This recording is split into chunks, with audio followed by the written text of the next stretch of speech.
Welcome to the latest episode of Husbandry, a place where we talk about an institution that's taught to us in black and white and we bring it to color. And I have a very good brother with me today. And this is going to be a very good conversation because there's some questions that I have for this gentleman, Derrick Satchell, that's sitting here that I've never asked him before, but I've always wondered, right? So before we get into it, Derrick, how are you tonight? Well, first and foremost, thanks so much for having me on. But to answer your question, I'm doing well. Came from the gym a little earlier, feeling pretty good. Ready to get into it. What you got for me today? What I got for you. All right, so let's talk about this. You and I have, out of all of the individuals that I have been able to interview, you and I have the closest relationship. You've actually seen my marriage up and close. I've seen yours. I remember you when you were a teenager. Like, I taught you and your wife were you in Bible study. Now, here's the crazy thing about this. You've been married 7 years. Yes, sir. You're 28 years old. Few days, I'll be 28. In a few days, you'll be 28. Yes. So we had this joke earlier that you was drunk in love before you can actually drink alcohol, right? Like, so we were joking about that, right? But here's the thing. You're 10 years younger than me, but you've only been married 3 years less than me. So you're my peer when it comes to marriage. You're my peer in a lot of things right now. Yeah. Let's talk about that and you getting married so young. You were married at 20 years old, Yeah. right? What made you say at 20 years old, I'm ready for marriage. I'm doing this. I know it. I'm going for it right here. I think initially, I grew up in a context where marriage was not the norm. Like most of my family, even to this day, is not married. And like the neighborhood I grew up in, a lot of the people who I just encountered, they lived the life that I did not want for myself. And I understood very, very early on that family, like branching out, starting your own family, is very, very foundational and a lot of your development as a man. And that was something that I'm not gonna say I sought out, because a few years before before I got married, when I was maybe 18 years old, 17 years old, I can't say that I was at the forefront of my mind, but it was definitely something that I knew I wanted to do. But I met India. And that kind of changed a whole lot of things for me. I like to put it like this, that like once you find what you were looking for, even if you didn't know that you were looking for, like once you, like if you shopping, you're very sharp, brother. Sometimes I'm sure you go Appreciate you, Doc. No problem. I'm sure you go in some stores, sometime with an agenda, sometime not. But sometimes you find like, oh, this is it. Oh, like I got it. I'm good. I don't need to keep looking. I got what I'm looking for. I got what I'm looking for. It's time for me to exit up out of this. Yes. thing. And that was like my situation. Like I can't say that initially talking in India, I was like, oh, I'm going to marry her. But as we got to know each other, we had a lot of like similar maybe upbringings or whatever the case may be. But it just really boiled down to like, I found what I was looking for. So was marriage the lifestyle that you wanted, or was it one of the things that went against the lifestyle that you did not want? It's a really good question. I think that more so marriage definitely led me away from the things that I didn't want. And yeah, so I'll say that marriage definitely led me away from a lot of things that I didn't want. So like, I didn't grow up with the security of like having my dad at my house, and not because my mom and dad weren't married, which they weren't, but my dad passed away like really early on.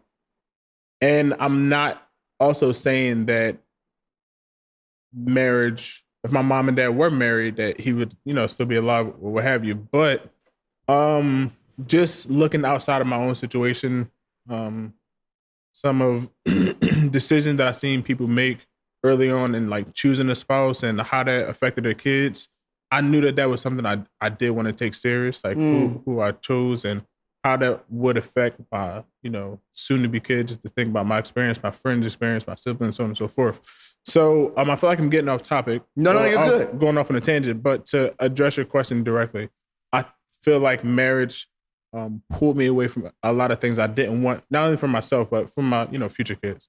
So this is really good because a lot of young men who were your age when you got married are taught to live in the present. And they're taught this by older men who may not be married, who may not be the best husbands. Live in the present. Do all you can do now. Sow your royal. But you were saying what really gave you this desire for marriage is that you were thinking about the future more than you were thinking about the present. How would you, so let's say here, what were your friends saying at 20 years old when you were getting ready you're like, yo, I'm getting ready to marry. She wasn't this then, but she is now Mrs. Satchell because she's a school teacher. So you gotta call her Mrs. Satchell. India, that's my girl.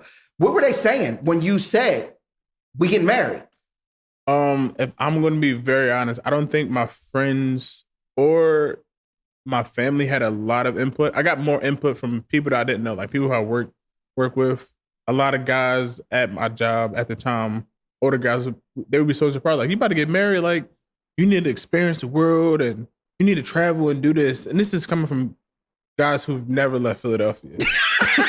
So, bro, you are telling me that I need to go out and travel and see the world, and it's like, how can you say that you've never left your block? But whatever, and that's whatever.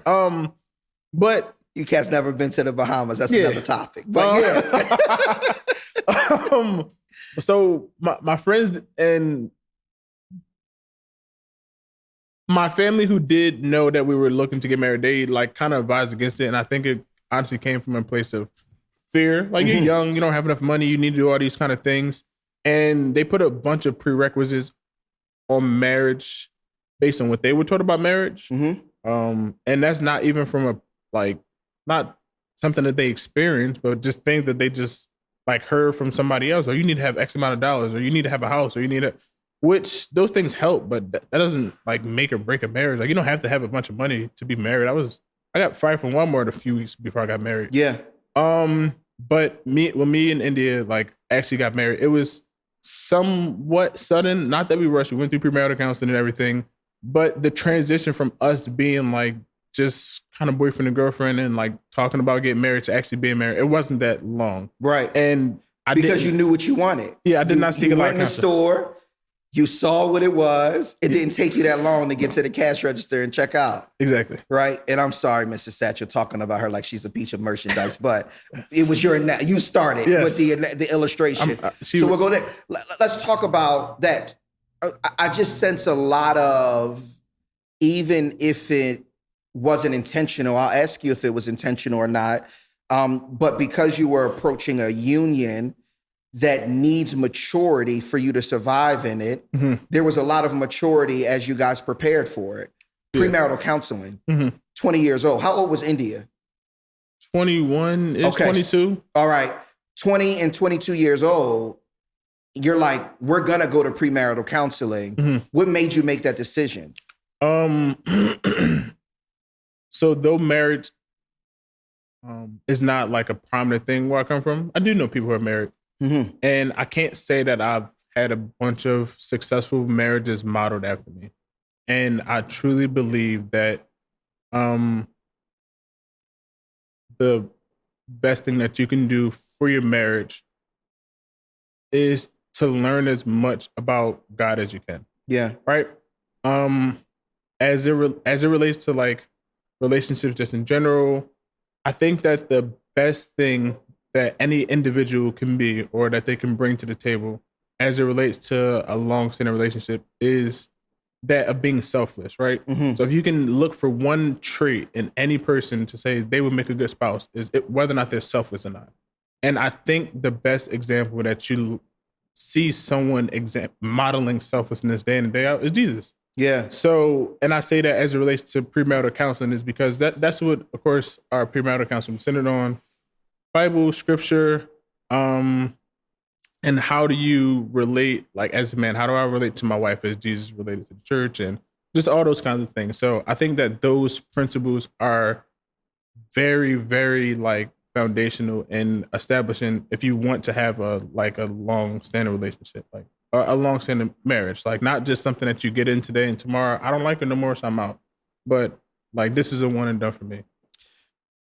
So in counseling, was there anything that you two found out about one another that scared the living daylights out of each other? Because a lot of people, especially when we're younger and we're thinking about marriage or we're thinking about a serious relationship, I think that sometimes people can go through this fear of what's inside of another person, what they've been through and how that's going to come out on the other side when I'm dealing with them. People have trauma. We all have it.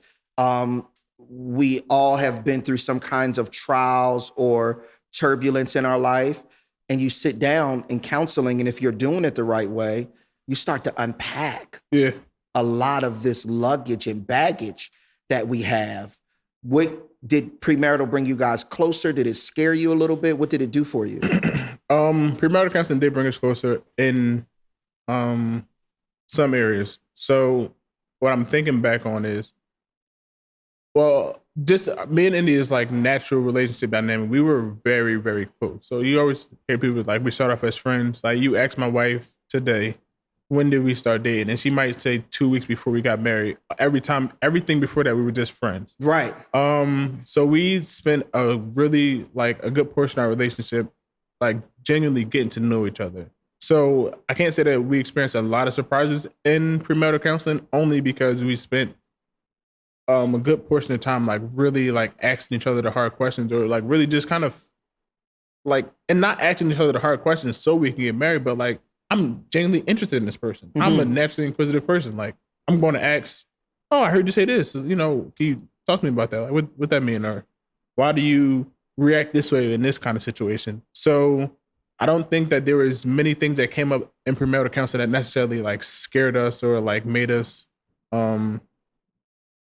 fearful, but we did experience like new things about each other. So I'm cheap. I'm a cheap person, or I'm a. Are you really? Yes. Okay. I don't get that. So I'm generous. I am generous. Right. I'm a generous giver. I do give, and whatever. Yeah. But as it relates to spending money on like frivolous things, I try to get things for as cheap as I can. Right. Or as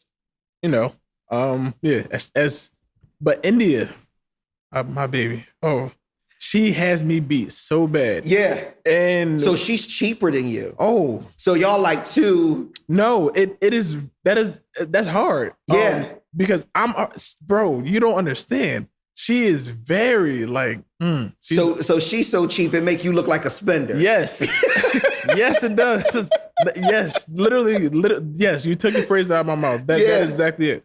And I'm using that. That's an example. So we talked about like finances, and like even though we weren't married, we didn't have our funds together, but we would go out and we would spend money, and I would pay for stuff, and sometimes she would pay for stuff, so on and so forth. So I had a sense about how, she budgeted and all those kinds of things. But as we were talking about the two becoming one as it related to finances, and she's like, oh, I like to save X amount of dollars, and it was like, well, how I'm going, if I want to buy myself a new shirt, what if I want a new pair of sneakers? And she's like, what you mean? Like, what's wrong with sneakers that you, so like, that wasn't anything new, but that was something that we had to really get on one accord on, because that was something tough for us. I'll say that. What kind of foundation did it set for your marriage, premarital counseling? Because some people believe that their love is strong enough, that I don't need anybody to tell me that I love this person. I don't need anybody to tell me that they're right for me or wrong for me.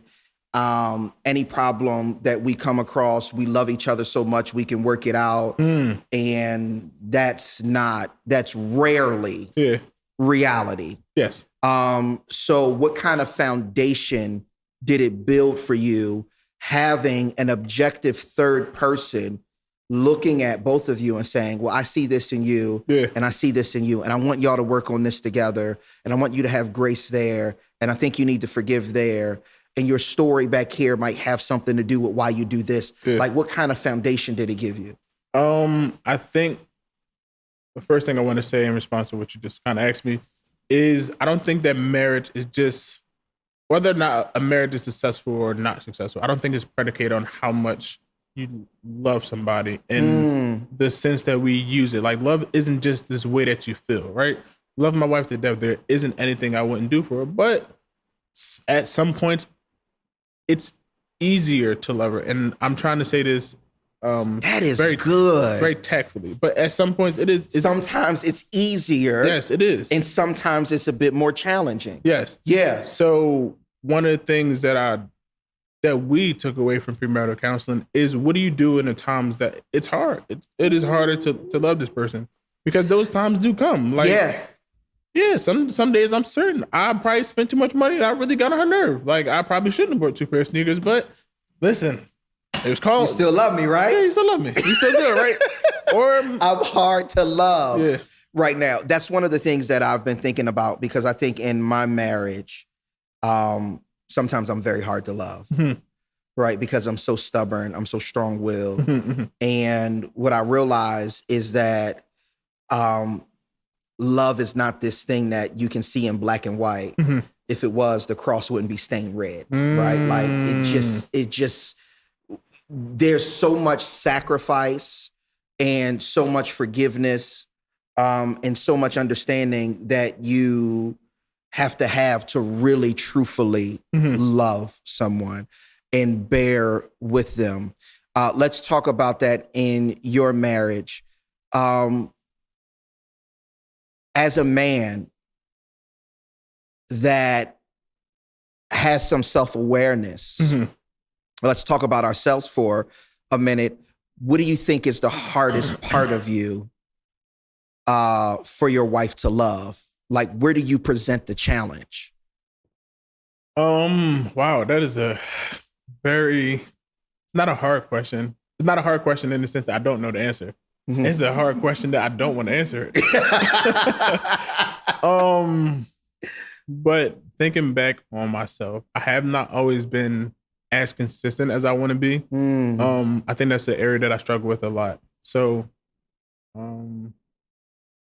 I change my mind about a lot of things a lot of times. One day I can be so, prime example, maybe 2 years ago, I was fully bought and fully convinced that the next thing I want to do is open up a produce market. One of my friends asked me about that a few days ago, and I was like, what are you talking about?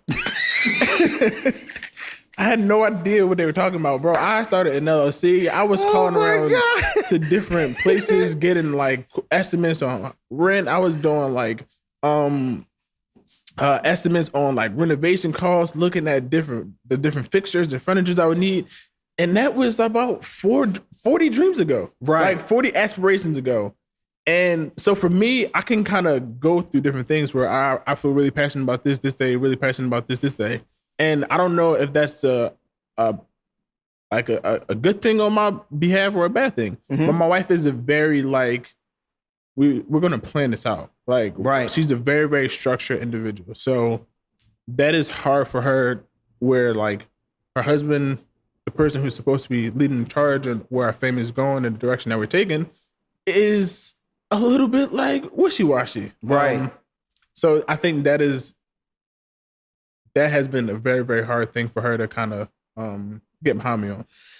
This is very challenging. I've had to process this at times, that life has called me to do stuff as a husband that I may have not been ready or willing to do as a man yet.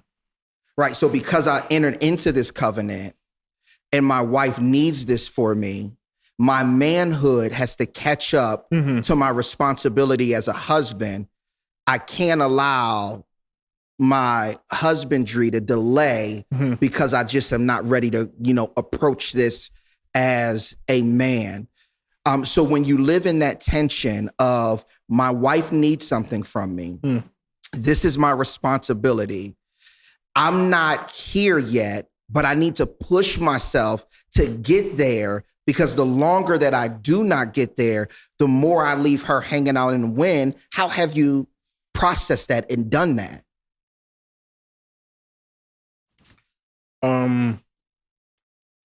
One of the things that, as a husband, that keeps me up at night, right? I'm called to present my wife faultless, to wash her with the word. And of course, all that flows into me being priest over my own home, right? So, and a lot of times, and like how we talked about earlier, I got married when I was 20 years old. So I didn't have there was a lot of things I was still developing as just a man outside of being a husband. So that question hits very, there was a lot of things that I really had to develop. And I go back to the thing I said at first, right? Is because it's not that you get married and God just leaves you alone. Like, hey, you have to figure this out yourself. There's a lot of things that I really had to depend on God for, because I was scared to have some conversation with some people, or I was just uncomfortable, or I didn't want to do it, or I didn't know what to do. Bro, yeah, there was a lot. There was a lot of family things, as it related to her family and my own family. So when you were going through those things and you're just like, man, I've decided to get married. I'm 20 years old. My family is going crazy about this. There's a ton of stuff that I'm on the learning curve with. I didn't know that I would have to grow up this fast. Was there any point of view at a time that wasn't saying I didn't want to do this, but was questioning, what in the world was I thinking? Not because I don't love my wife, not because I don't want this. I didn't realize this would be this hard. Yeah. And it would put me on this accelerated path to maturity when I came into this covenant. Or did you know that you were going on an accelerated path to maturity? Where were you in that tension? I think I had an idea about some of the things that would occur. And again, all this stems back from premarital counseling. A lot of the conversation that I had with a counselor as a man, like man to man, as individuals, like, hey, we talked about this with your family, and this is the kind of role that you play currently. You won't be able to do that once you get married. Right. So they were already teasing it out of you. Yeah. So I kind of knew some of those things were going to happen, but the act of going through it wasn't any less hard, because I knew it was going to happen. So yeah, so to answer your question, I don't think that there was anything that was like, what did I get myself into? Yeah. Because I think I knew for the most part what I was signing up for.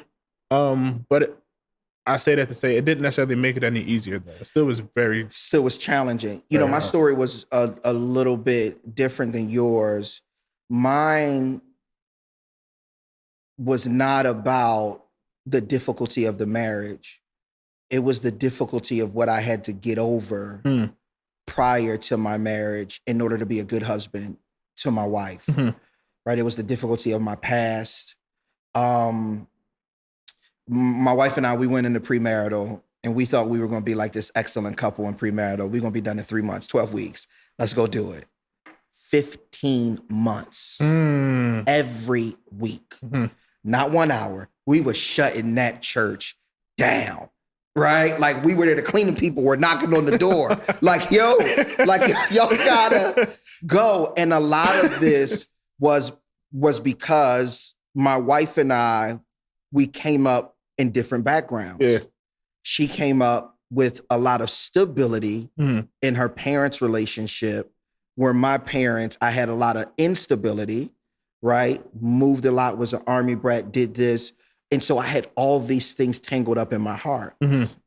And my premarital counselor would say to me, I am not going to let you marry her this confused about who you are and who you need to be as a man, right?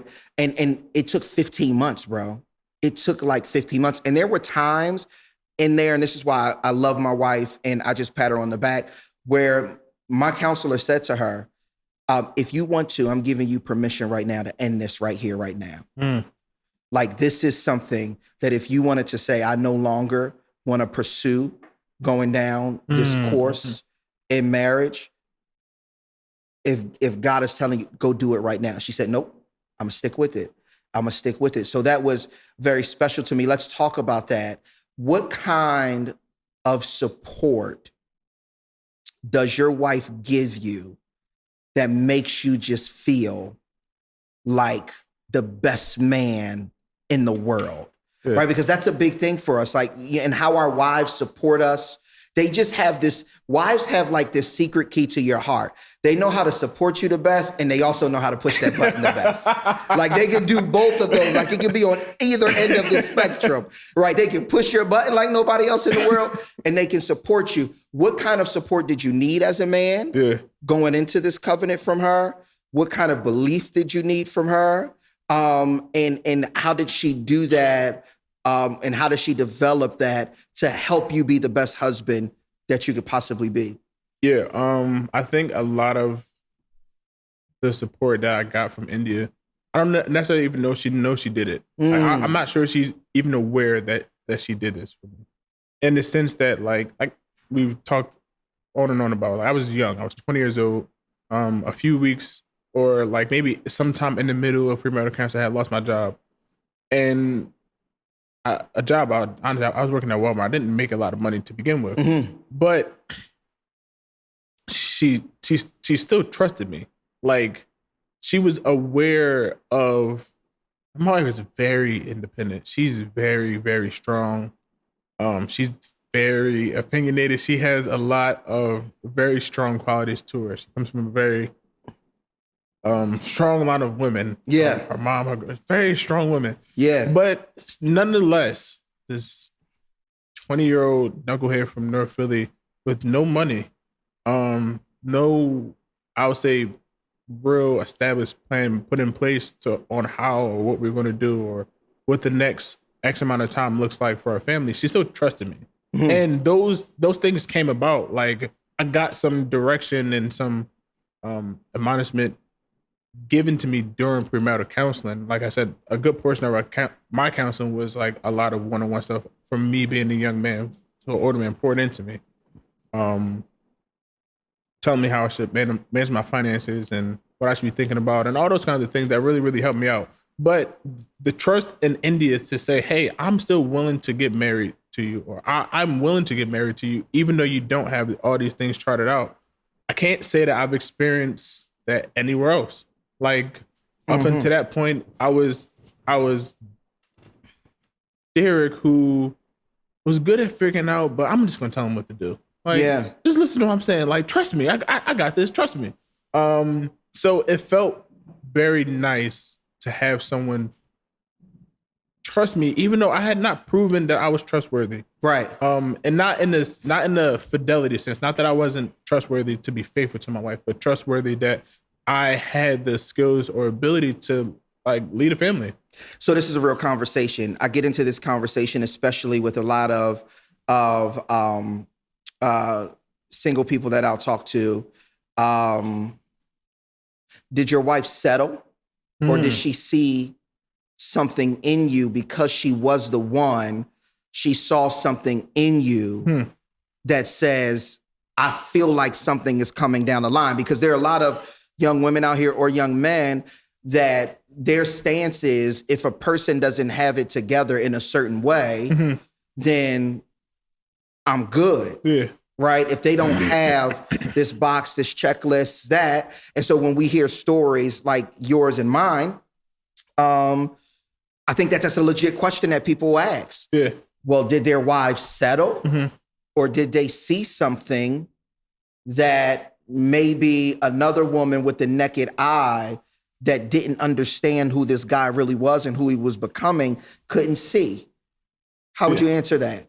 Or how would you think India would answer that? I'm gonna speak for my baby girl. Okay. I definitely want to prerequisite my response with I was a little something way back when. All right. You was a little who? I was a little something. Like, You was a little something? I was a little something. The The gut wasn't always here. The waves used to be flowing. Oh, you know what I mean? I was a little something. Yeah. So I ain't going to try to, say it like, I'm just a slouch. India knew what she was doing when she went after me. I'm gonna say that. Okay. But to answer your question more directly, I wouldn't say that India is settled. And I'm not saying this from a hardy place or I think that I'm something more than I am. Right. But I think that there's a lot of things that you have to consider when you're choosing a spouse. Mm-hmm. And though I may not be though who I was at 20 years old or 21 or even as a man now, I might not be what a lot of women are looking for. I think me and India are a lot of our desires kind of align, right? So my wife is not one where she's concerned a lot about finances. So we've built a certain level of security for ourselves. But finances, that's not her biggest thing. So she could have ended up with a guy who made more money at the time, had a lot more earning potential, maybe what they went to school for, so on and so forth. But that may not have been what she needed or wanted as an individual because a lot of things she looks forward to, that she enjoys in a relationship that we have is fidelity. It's the security that she knows that I'm always going to be here for her. Right. There isn't anything that my wife could tell me or that she could do. I'm going to love my wife regardless. Right. And I think that loyalty is a big thing for her. Yeah. And we did a really good job at building a really good, we work really well together. Yeah. So to answer your question, I don't think she's settled. I don't think that who I was as a younger guy may have been exactly what most women were looking for, but I think that in a figurative sense, I checked off a lot of the boxes that India wanted. So that's a great tension that you bring up, and it seems like India approached it from a way that is more about longevity, because there are two ways that I think, there are more than two ways, but I see two ways people usually approach this. Could this be my husband? Could this be my wife? And I think one of the ways really leaves big gaps in you understanding what you're going to get. And that's what kind of life can they provide for you, right? You're missing out on a lot if that's your main concern. But then I think there's another way. No, it's something that needs to happen. It needs to take place. But then I think there's another way that people can look at it and say, what kind of life can I develop and spend with this person? What would my everyday look like in these kind of situations? I can't fully predict it, but what would it look like? My wife and I are now at the point, and I like to be as transparent as possible. And I asked my wife before, I'm like, can I share that? I think that'll be very mindful. She just told me the other day, she was just like, I think you care too much about money. And when we were going through premarital, we read a book for him, was a book that taught men about what women really want. And for her was a book that taught the opposite, right? And it said 75% of women will be okay if their husbands made less money and they were home more. But as men, at certain times we can't hear that because we are conditioned in a society that says my identity and everything in who I am as a man is based upon the amount of money that I make. And 9 times out of 10, the women who are actually putting that kind of,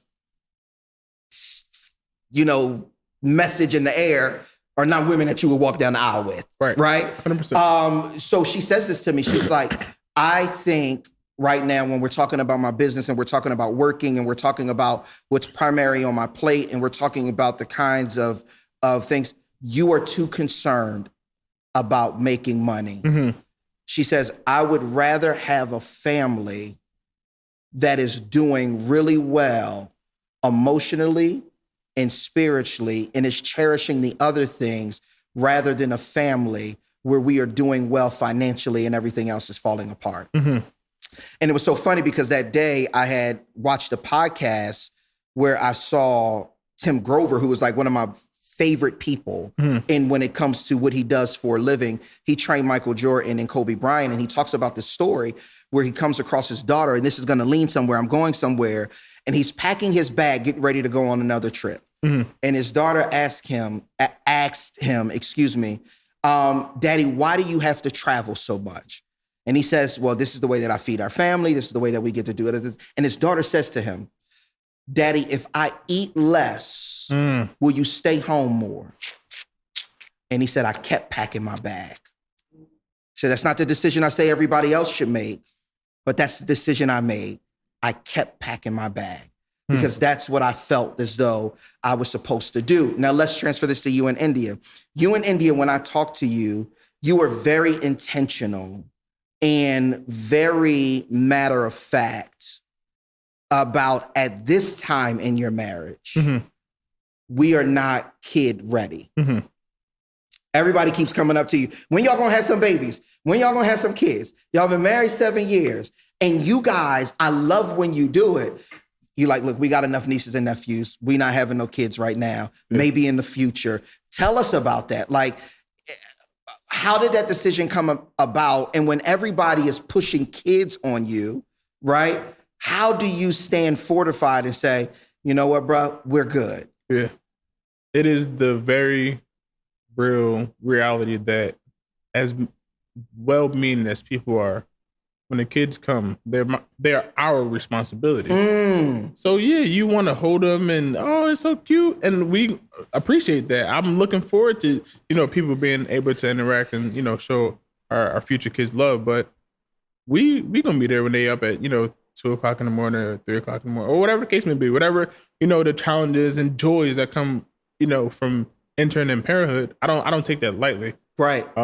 So, and to an extent, we're a little bit selfish. Yeah. And I think that I don't think it's wrong that we were selfish. We got married when we were young. Like, we like to travel. We like to, I like sneakers. Yeah. If I got, Ain't got no room for no kids. I like sneakers. They can't take that sneaker money. I know how that is, Doc. Yeah. Them kids eat that sneaker money right on up. So I get you, but go ahead. So at whatever point we decide to have children, and we've entertained a conversation more serious as of late, I want to be like firm and I don't want to have the feeling of like, dang, should I have just waited? Or dang, if only we could have did. And clearly I'm not going to be able to live as much like there's always going to be more things that I wanted to do, but I just didn't feel any real rush to or need to have kids. Like once you have kids, they never go anywhere. Even when they're 18, they're still your kid. When they're grown, they're still you're always going to be a parent. So I didn't feel any real need to have any kids outside of whatever pressure people wanted to or were suggested. And I don't think it was ill. I don't think people have ill intent with asking these questions. I genuinely believe that people care, all those good things, but we weren't ready. And we were both very okay with that. Yeah. So let's move here. A lot of the individuals that we've interviewed thus far intentionally in the beginning of the podcast were men that have been married 20 plus years. And then we said, well, what we want to do after interviewing men who have been married 20 plus years is we want to start to bring in people who have been married 10 years or less. Because we think that there's a gap between those men, 20 plus years, those husbands, and the 10 and under husbands. As a man who's been married 7 years, what questions are you asking? What wisdom are you looking for? What help do you need when it comes to being a husband who wants to keep going strong and who just wants to keep learning your institution and your leadership so you can lead and love well? Yeah. I actually sought some wisdom from a very good brother maybe yesterday. So me and my wife I'll say it this way. My wife asked me a very good question as it relates to kids. So She said, Derrick, you've been talking and telling people that you're ready to have kids. She said, how are we going to pay for childcare? So what you mean? We're going to pay for childcare like how we pay for everything? If we got a budget, if I got to cut back and sacrifice, I'm okay with that. She said, do you know how much childcare costs? I said, not really. How much it costs? She was like, some people pay upwards of $1,500 a month or more, depending on the level of, the specific childcare, and I'm thinking about childcare for young kids, like daycare centers. Daycare. I even think about tuition, but like daycare centers. I was like, okay, this is a little bit more than I thought. And I'm also thinking about like, what if I have 2 kids? What if I have 3 kids? Like, right. So I had sought out some wisdom as it relates, and I'm still seeking wisdom. So brothers, any of y'all out there, sisters, if y'all know, I don't know. I don't understand how people. I don't know how people pay for that. But that's the topic for another time. But that is something that I am currently like looking for as much help as I can, because I don't understand that. How do people pay for that? Aside from kids, I'm always looking to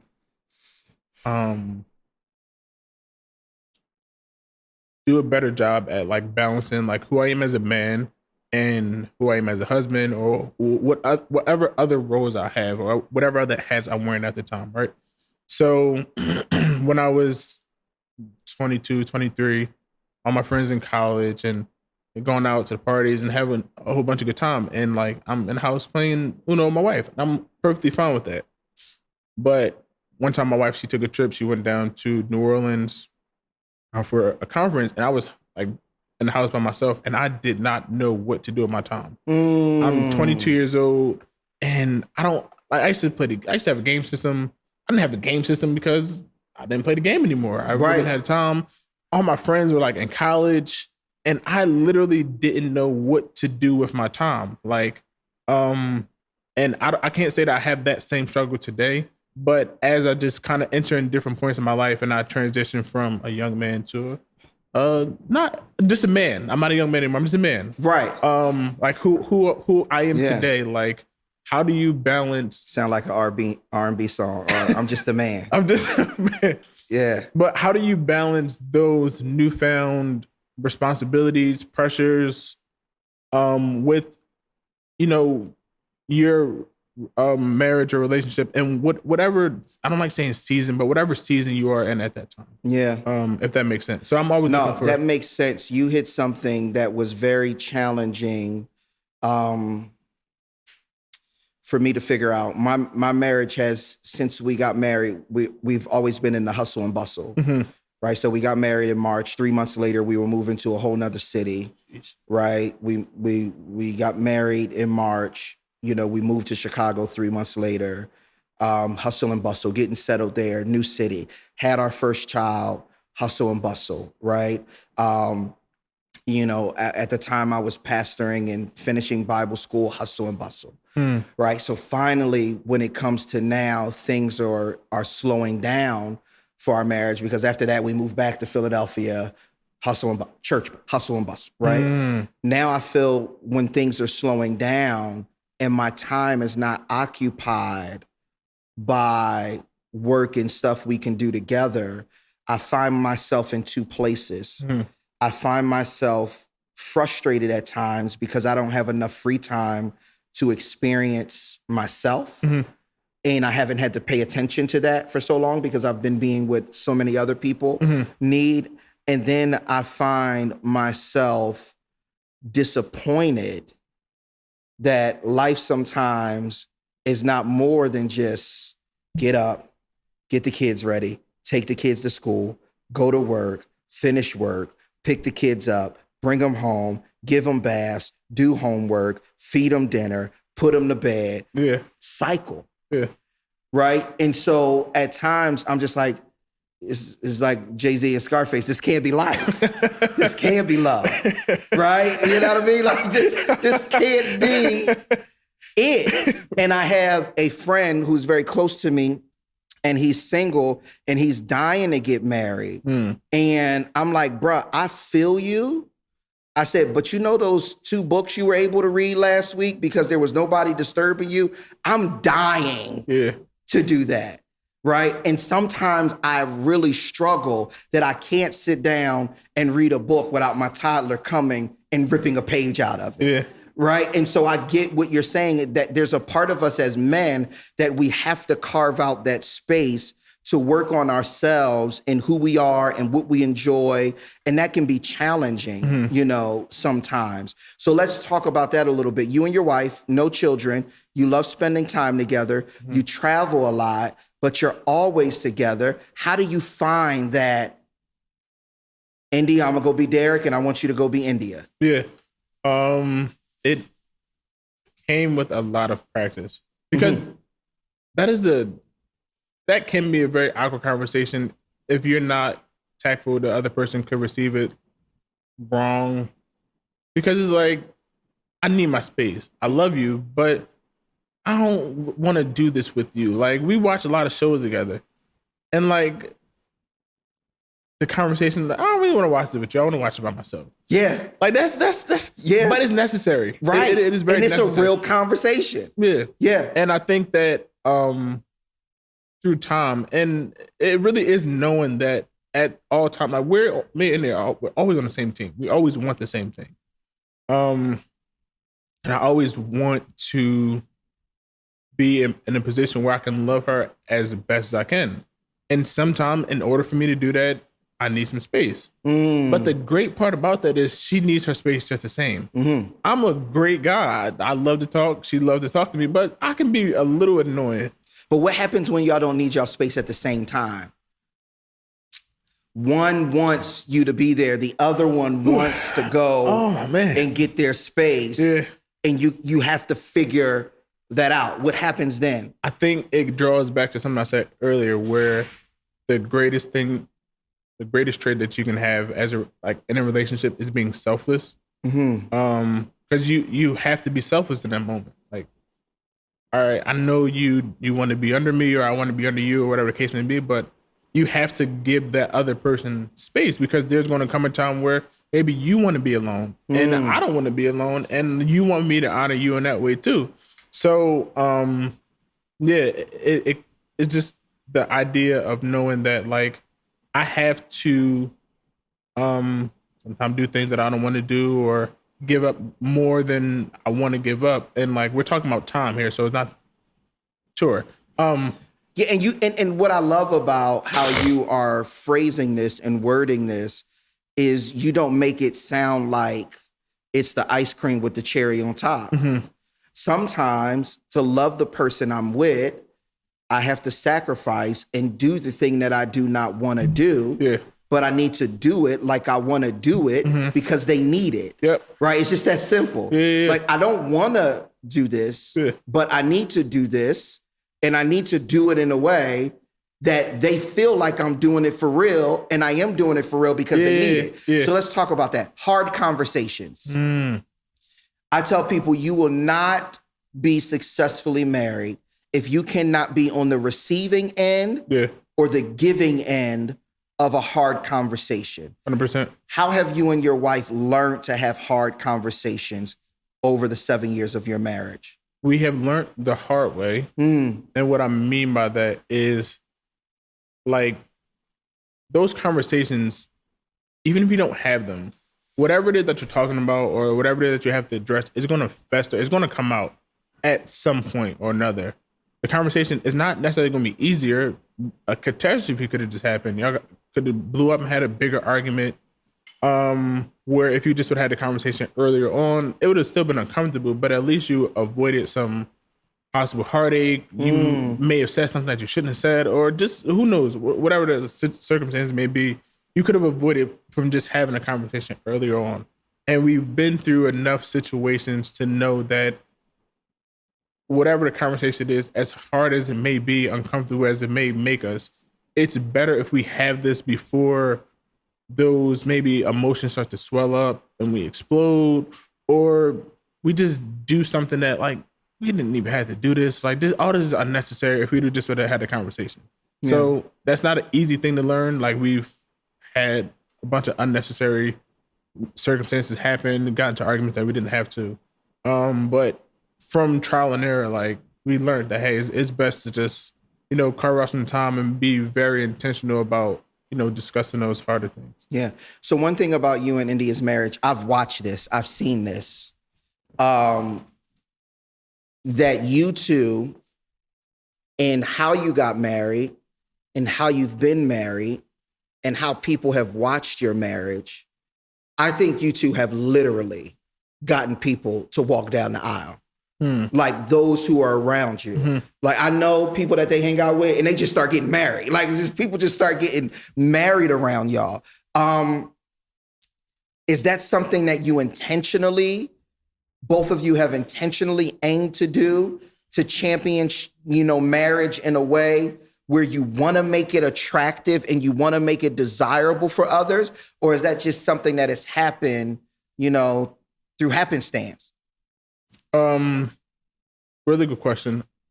I will say that I don't think it has been our intention to live in a way that like makes other people want to get married. I don't think that's what we necessarily have in mind. But I also think that we do try to be very intentional about like being pretty transparent and also trying to do marriage in a way that like you can see we don't hate each other. Like the notion right. that like life ends when you get, that's not true. Like I have way more fun with my wife than I love my homies. Then sometimes a lot of times I do with my own homie. Like that's right. I thoroughly enjoy my wife. And I want bro, I am very, and I truly mean this. I'm very, very, very fortunate to have experienced like a love that I've experienced from a very young, bro. People spend their entire lives looking for something that I found at 17, 18 years old, right? Wow, that's a way to put it. And that is a way to put it. I'm serious. And I do want people to experience that. I really do want people to experience this thing because like, man, we tell ourselves all kinds of lies. I'm okay by myself. Like it is a really good feeling to know that you have someone who is going to love you. Like, period. Like this person is she loves me. Yeah. We're in each other's corner. We have each other's best interest. And that is something that neither one of us, we ever have to question. That's a really good feeling. And I would love for everyone to be able to experience that.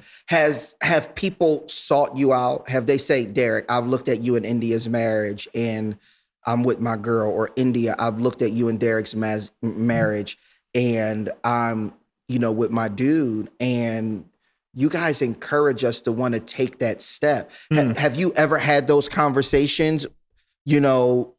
How's that gone with people who've been around you and observed your marriage? I know how you've made it look and I know your goal in that, but how have people responded to that? I don't think I've ever had any direct conversation that said like, hey, like you inspired me to get married, or because of your marriage, I want to get married. I have had conversations with guys that I've inspired to be more faithful to their spouse. I've had those kind of conversations. Don't drop no names, Doc. Don't drop no names. No. He looked like he had the grit. Hold on. This can't slip out. I'm not going to do that. Yeah. But I have, bro, it was, that. I have one thing in mind. And all right, I'm gonna leave that alone. Yeah. But I have had those kind of conversations where, and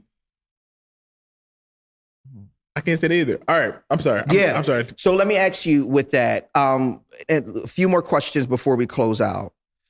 You and I talk about this often. I tell you all the time, you tell me, man, I am glad that I got married when I got married. I may offend some people with this, but from what I've seen with my eyes, and you can see I'm visually impaired, right? But what I've seen with my eyes, it ain't nothing out here on these streets, right?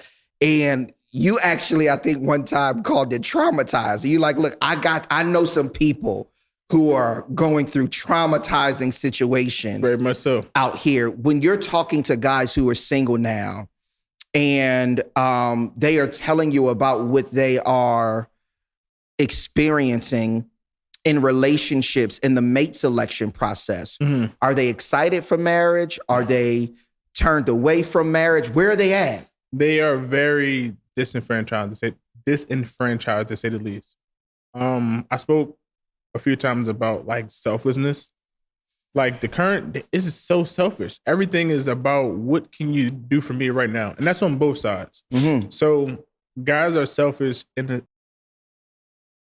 a much more physical sense. They're looking for more of a physical gratification from women, and I think that women in some cases kind of share that, or at least they try to, or they maybe trick themselves. Right. But they look for a lot more gratification and selfishness, and like, what can you do for me monetarily? And yeah, I wouldn't make it. Like I told you, I'm cheap.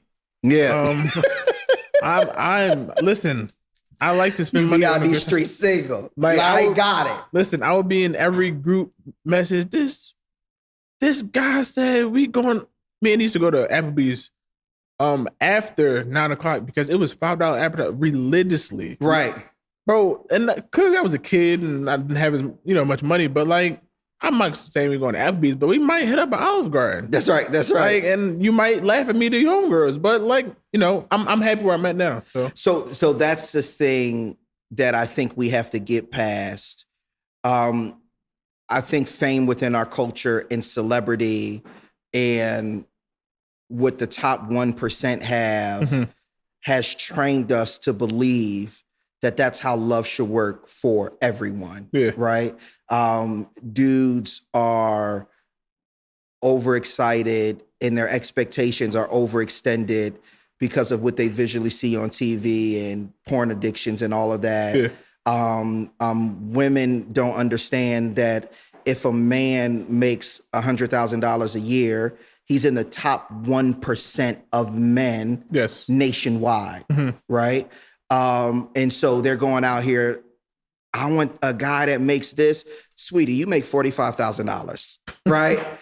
I need you to curve your expectations a little bit and just realize, because it's like with our former pastor, Pastor Richardson, used to say, I'm tired of y'all walking around here and you were 3 thinking you're going to get a 10. Yeah. If you were 3, go get you another 3. Get you another 3. Go get you another 3, right? Another 3. So we have these false expectations that the world has given us, this happily ever after princess story, where instead of going for the things that really mean something and going after the people that I can go to Applebee's with, but I feel secure. Me and Adina ride by our first apartment all the time, where you had to walk through our bedroom to get to the kitchen, right? And we love that we started there, right? And now wherever we are, now that's why my wife can say to me, I think you care about money too much. Because she says, we were happy back when we didn't have a lot of it. And now you going after and trying to chase after more is disrupting that happiness. I'd rather have that than have this. But if I was in these streets right now, they'd go work me like an Egyptian slave. Just to, you know what I mean? So I thank God I got married when I got married, because if I was out these streets, they'd be cracking the whip. Last 2 questions. Yeah. If you can describe your marriage in one sentence, what would it be? If I can describe my marriage in one sentence, I would say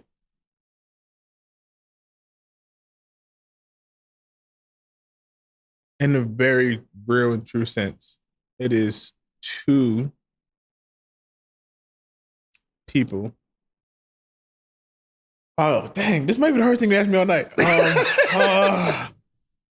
In a very real sense, I would say that my marriage boils down to 2 people who love God. And that's not a sentence. I don't know. Keep working it out. Give me the sentence. Keep going.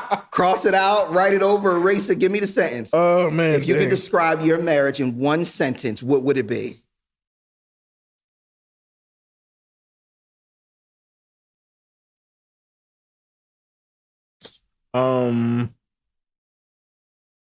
I would describe my marriage as 2 people who love each other and love God so much that they want other people to love God and how we love each other. Long since That's good. That's good. I like that. Last question. If you had a Goodyear blimp, if you were able to put billboards up all across the world, and you were able to give people one message or one warning or one encouragement about marriage, what would that be? A few things I want to say, but the biggest thing is be selfless. Being selfless tackles a lot of things. So it addresses a lot of personal issues, because in order to be selfless, you have to consider other people before you consider yourself. Yes, you do. And yeah, greatest model for that selflessness, as we already talked about, of course, is Jesus. But be selfless. Like, look to learn that discipline at being selfless, at putting someone else's wants, needs, desires above your own. And the hope is that as you're doing that, your partner's doing the same thing. So you're putting their needs before yours, and they are putting your needs before theirs. So it's not that you're going without, but it's like you don't have to worry about necessarily meeting your own needs. So to answer your question very directly, it would be be selfless. Be selfless. That's it. Boom. Be selfless. Be selfless. That's dope. Marriage is about learning. It's about growth. What are your top books, top movies, top types of conversations that you've learned from in order to become the husband that you are today? I would definitely advise or say that, to answer your question, getting around some people who know a little more than you always helps a ton. And of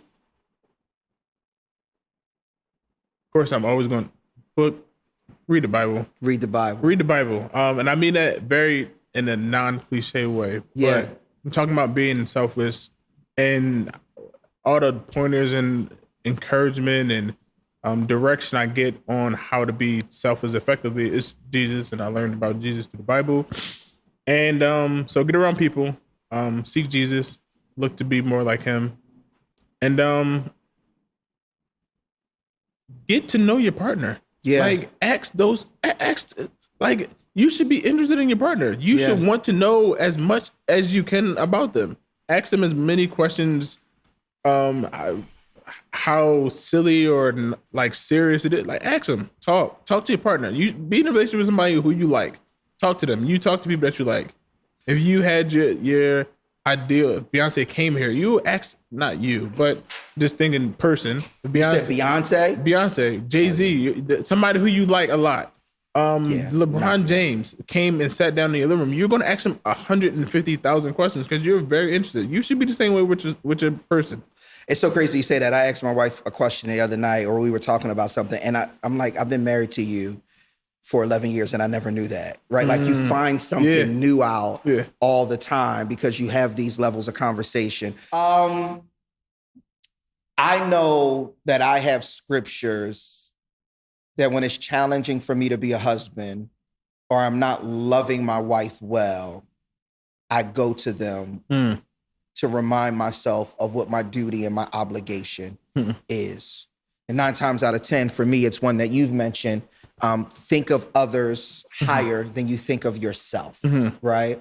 Or husbands, love your wives as Christ loved the church. What's your go-to scripture that holds you accountable and encourages you to be the best husband that you can possibly be?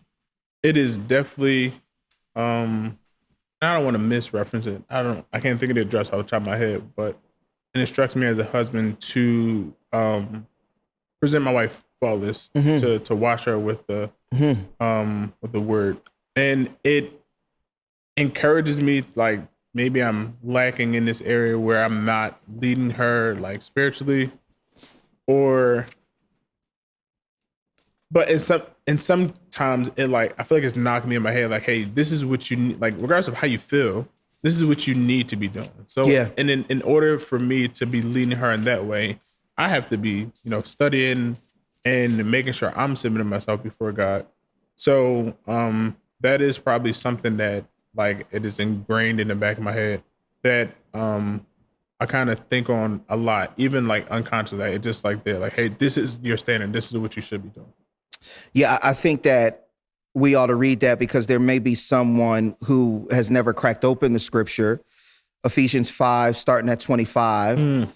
Husbands, love your wives as Christ loved the church and gave himself up for her, that he might sanctify her, which is big. In that selfless act is actually, and why we are being selfless if we're marrying Christ, is because we want this selflessness to lead our wives to becoming better and better and closer to what God wants them to be, that he may sanctify her, having cleansed her by the washing of water with the word, so that he might present the church to himself in splendor, without spot or wrinkle or any such thing, that she might be holy and without blemish. In the same way, husbands should love their wives as their own bodies. He who loves his wife loves himself. I shouldn't have read that because that convicted me. I'd be like, dang, God, I'll be complaining about stuff about my wife, and it's my job to help her get through that. Okay, so Derrick, thank you for that accountability. All right, we're going to close this podcast out, bruh. Thank you so much for stopping by. But that's what happens when you crack the word, right? Let me tell you this. Proud of you, encouraged by you.